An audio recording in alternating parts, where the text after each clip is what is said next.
ഇരിക്കി. ഇന്നത്തെ നമ്മുടെ ക്ലാസ് സ്വകാര്യവൽക്കരണത്തെക്കുറിച്ചാണ്.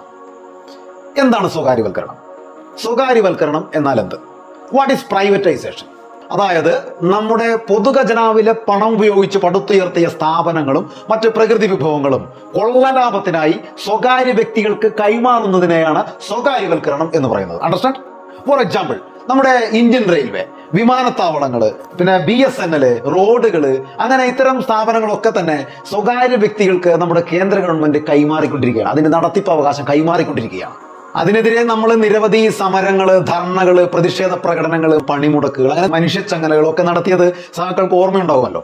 സുനന്റെ അടുത്ത വിഷയം, നമ്മുടെ മണിയാർ ജലവൈദ്യുത പദ്ധതി കരാറായി.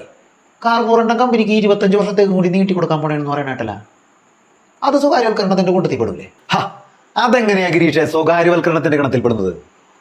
നമുക്ക് കാലങ്ങളായി പരിചയമുള്ള കുറച്ച് ആളുകൾ നടത്തുന്ന കമ്പനിയെ കുറച്ചു കാലത്തേക്ക് കൂടി ആ പദ്ധതി നടത്താൻ ഏൽപ്പിക്കുന്നു, അത്ര തന്നെ. മാത്രമല്ല, ഇന്നത്തെ ക്ലാസ് കേന്ദ്രത്തിന്റെ സ്വകാര്യവൽക്കരണത്തെ കുറിച്ചാണ്. ഗിരീഷ് അത് മറക്കുന്നു. വെറുതെ ഈ സിലബസിൽ നിന്ന് വ്യതിചരിച്ച് മറ്റുള്ളവരെ കൂടി കൺഫ്യൂഷൻ ആക്കരുത്. മുത്തപ്പനോർത്ത്. ഗിരീഷ്, വൈഫ് ഇപ്പോഴും കോപ്പറേറ്റീവ് ബാങ്കിൽ തന്നെ അല്ലേ? അനിയന ഗവൺമെന്റ് ആശുപത്രിയിൽ സെക്യൂരിറ്റി. അല്ല, ഞാൻ ഓർമ്മിപ്പിച്ചെന്നുള്ളൂ.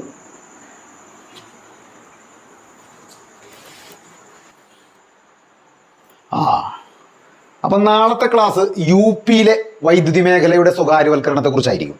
എല്ലാവരും കൃത്യസമയത്ത് തന്നെ എത്തുക കേട്ടോ. അപ്പോൾ ഗുഡ് ബൈ. ഇവിടെ നടക്കുന്ന സ്വകാര്യവൽക്കരണം അല്ലേ? വേണ്ട, എന്ത് കാര്യം?